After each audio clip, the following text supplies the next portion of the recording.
So what's next on the Hill in Washington, D.C.? We have more in this week's Cattlemen's Capital Concerns.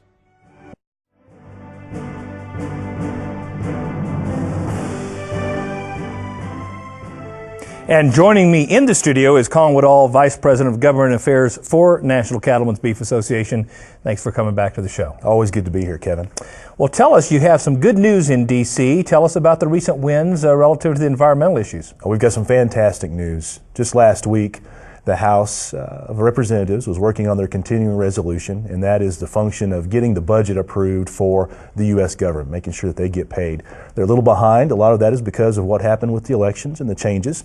But what we have was a real effort to try to cut the budget, cut federal spending. That is something that the Republicans came in as part of their platform, and they really wanted to make that happen. And they did last week. Now, the reason why it was good for the cattle business is we were able to latch on and really get a couple amendments on there that focused on the environment, specifically what EPA is doing. We've talked a lot in the past about EPA's dust rule, what they're doing in regards to trying to manage and restrict nutrients in the Chesapeake Bay and also in the waters off the Florida coast. Well, we had 3 members of Congress who decided to do defunding clauses in this continuing resolution. What that means is they said, hey, look, we're going to take away the money from EPA, so you can't work on these issues. Well, of course, we're very supportive of that, because when you look at taking that money away, that means EPA is going to have to stop. We had a great turnout from both the Republicans and the Democrats. It was a bipartisan win, and all 3 of those passed. So right now, our focus is really trying to make sure that we get the Senate this week to take up this bill and get those 3 particular amendments passed in this final package. And if we can do that, get it signed by the president, then we will have dealt a pretty significant blow to EPA, because as we know, they continue to come after us time and time again on a whole host of issues. And if we can take that funding away and stop them cold, it'll really benefit us. Well, that's quite an accomplishment, and I appreciate all the work you and your staff have been doing. Talk to us about GIPSA. You know, the issue seems to have been quiet here lately. What is the latest update on that? You know, it has been quiet, and the reason why is because USDA and GIPSA are really going through all of the comments that were submitted. The Secretary made his commitment to review these for all the content concerns that are out there. You know, NCBA submitted comments. A lot of our individual members submitted comments. One thing that the Secretary did promise us is that he would do a full legal review and policy review of the concerns that have been brought up in these comments. And also he would have the USDA chief economist do a cost-benefit analysis. Now, we think that's very good because they didn't do an economic analysis on the original rule. And I think once they really look at the individual economics and how this rule is going to impact the industry, they'll see, from our point of view, why we have been against the GIPSA rule.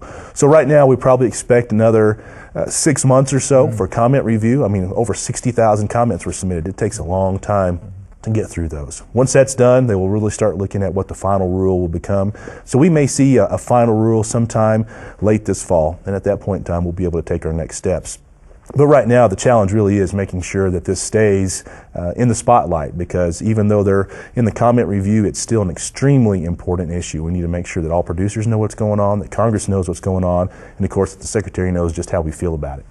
International trade continues to be a bright spot for the beef industry. Tell us what your projections are relative to this Korean Free Trade Agreement. What can we expect there? You know, we're really pretty excited about what's going to happen with the Korean Free Trade Agreement. The agreement between the 2 countries is finally done. All we're waiting for is the president to send it up to Congress.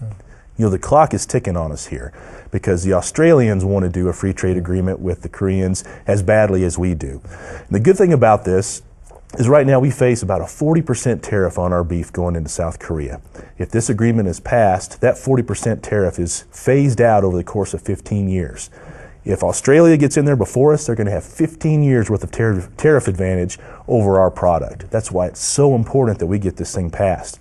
There's been a lot of talk that beef is still an issue, but we have to really step back and look at what the true issue is. There's 2 different agreements. There's the free trade agreement, and then there's the beef agreement that we already have. And the beef agreement that's on paper, that's been signed by both governments, is based on the OIE standard, which is the World Organization for Animal Health. It's the gold standard, and it's what we want. So we're telling folks on Capitol Hill, the beef situation is good. It's only going to get better if we get this free trade agreement passed, so let's get it done. Let's get it done quick. The goal is to try to get it done by July. And one last question, I guess. What are some of your overall priorities as you think about the year 2011? You know, trade really is our top priority because it's not just about South Korea. It's about the Colombian and Panama free trade agreements. It's also about getting more access into Japan and getting reopened access into China, a market that we've been out since December 23rd, 2003. Outside of that, it really goes back to the environmental issues. Not only are we working on it here on the appropriations and budget process, but we're also looking at oversight of EPA. That's getting Congress to actually bring the administrator up to Capitol Hill and talk about things like this dust provision, where it's going and what she's doing, the administrator, and why or if it is based on sound science. And then we're also going to spend a lot of time, like I say, on GIPSA, and more importantly, just educating all these new members of Congress on who NCBA is, who this industry is, and what we do to feed the world. Well, you've got your work cut out for you. Thank you so much. It's always a pleasure to have you on the show. Thank you, Kevin. Support the work of Colin and his staff in Washington, D.C. Join the National Cattlemen's Beef Association today. Call us at 1-866-USA-BEEF or visit us at beefusa.org.